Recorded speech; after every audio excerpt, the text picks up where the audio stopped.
99X, it's Barnes and Leslie. We are your Morning X. Fran, I meant to ask you, have you seen yet Gavin Rossdale's new show, Dinner with Gavin Rossdale? Oh, yeah. It's so good. If you haven't seen this yet, it's streaming on Vizio's free streaming service, WatchFree, and new episodes out every week. It rolled out last week. Check this out. Here's the trailer for the whole season. Check this out. Watch. Is it you? Someone was excited to see you. Good to see you. Oh, got something. Did you take like a cooking class? Just messed around. Bought some tweezers. That's what I'm missing. A man is not judged on the size of his cigar. Or his dog. Want to go eat some food? I do. Miles Davis said that every musician should be able to cook. So I took that as a great inspiration with my love affair with food. So this one is a Basque cheesecake. You can throw them in a fire. I grilled it on top. I mean, I finished off after a while. But that's how you get this perfect black top. Finished off after a while. That's going to be the title of my next book.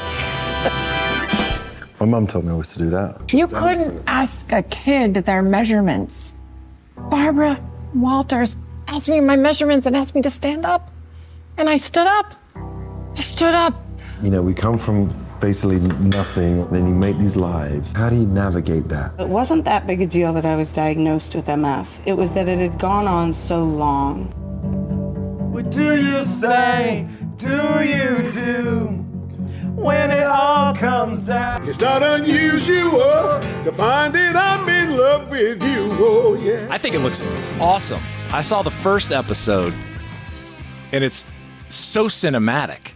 Well, it's cinematic, but also, like, he's a real chef. He's not, like, flipping burgers. This is like you're watching a Michelin star chef. Seriously.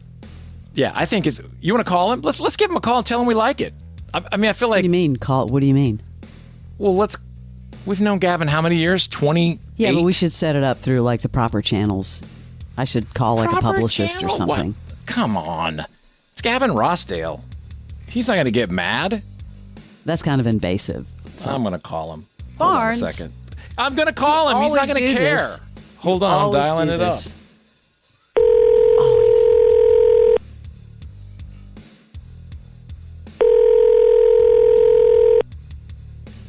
Hello? G. Gavin. It's Barnes. Hey, hello? Hey, it's Barnes. Hey, Barnes, what's up? Hey, how are you? I'm good. Leslie's here also. We're on the air. You don't care, do you? That's where I want to be. That's always where you been? Where you guys been? You wait so long to ring. You never ring. You never call. No. Well, on a serious note, I want to say so sorry about your mom. Yes. Thank you. Sincere condolences. I went through it this year as well, and I feel your pain, so very sorry about that. Thank you so much. Thank you. And congratulations on this show. It looks amazing. Where did this come from? It's been this kind of labor of love. I shot the pilots many years ago. Like I tried it 7 years ago or something, and I didn't get it made. And it's been this incredible journey of like perseverance, 3 production companies, and living proof that you just like never have to give up on what you want to do. And I don't know what's going to happen with the show, but I just literally manifested this interview show, making dinner for someone and taking it from there and having fun, having 6 cameras and just hoping, just crossing your fingers, hoping you got some good stuff, you know? You had more hairstyles than Beyonce. I was getting like every episode. No. It's like there's definitely it's basically two hairstyles, 2 hairstyles. So that's it. We're going between long hair and short hair, and so that's how that goes. But aside from that, they should AI. You'd think they'd be able to just match the hairstyles, but no, there's no budget for that. Well, this is a real serious show. I have to say, Dinner with Gavin Rossdale. You are really a self-taught chef. I mean, how did you start? Did you have a favorite chef growing up? I mean, explain this to us. Yeah, it's a weird one. I always had this crazy connection with food. Wasn't really into food that much, but I'd eaten some good food in Spain when I was a kid. And I always had that memory in my brain. And so when I started to make food, I just suddenly felt this really wild connection with it. And I don't know why. I can just figure out the timing, the alchemy of things, what might go together, and it doesn't stress me. So it's really fun for me to cook. And then I was just trying to figure out where to stay home, honestly. I was like, how can I stay home with my boys? I got to travel. The way to work is just travel the whole time. What can I do? So I thought, you can't do it much else to do that. So I can't believe I did it. And all these great guests, I mean, in retrospect, it makes me look like I got the greatest Rolodex in the world. But I don't even know how the universe was so, kind to me. Let me get all those people, all available, all in their schedules, just come and have my food and be questioned by me. It's insane. It's super interesting, especially the one with Serena Williams. And she said you were very intense with tennis, but you seem to be very intense with cooking and being a chef as well. But she was an incredible guest, and I learned a lot more about Serena just sitting and chatting with you. Wow, thank you. That means everything, because you have a mindset of how to start out, and you guys have been interviewing me and been great interviewees and friends for years, I gotta say. When I think of Atlanta and you guys and Barnsley and stuff like that, it's like the long, long connection and friendship.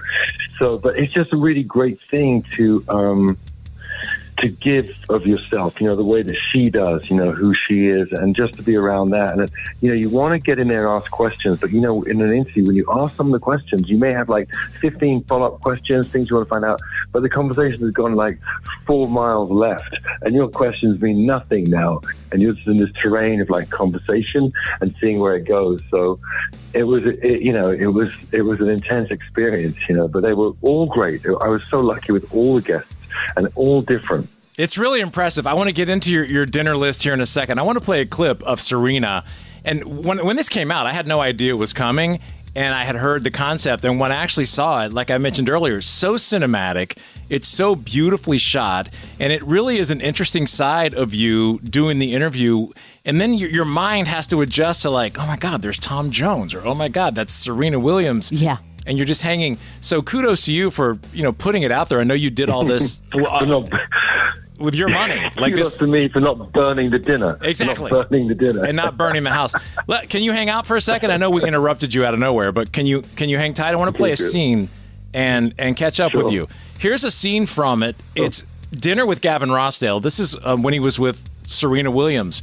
Check it out, and we'll be back with Gavin. This is 99X. I could have dinner just alone about her dad. What conviction he had. How did he know that? How did he just decide, I'm going to teach my kids tennis? No history of tennis for any of them. The story is just unbelievable.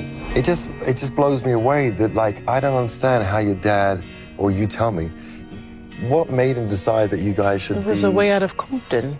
There's a way out. That was it. I think it was just a way out. He grew up in Louisiana, or as he says, Louisiana. And then he came to California, and then he set his roots here, and then he had us, and then he watched film and taught himself tennis. It's just, you and I understand how hard that is. But, it's kind of fascinating. It's just unbelievable. The Morning X with Barnes and Leslie on 99X. The Mic Drop, hosted by former Navy SEAL Mike Ridlin. It's raw. Any single time that you left the wire, you could lose 4 guys. It's unfiltered. That was the most horrible screaming I'd ever heard. Taking a hit on the chin, you want to pay it back? It's tough talk from the top minds in their field. Would I choose to not do our duty as military fighting men? No, I would not make that decision, without question. The Mic Drop. Follow and listen on your favorite platform.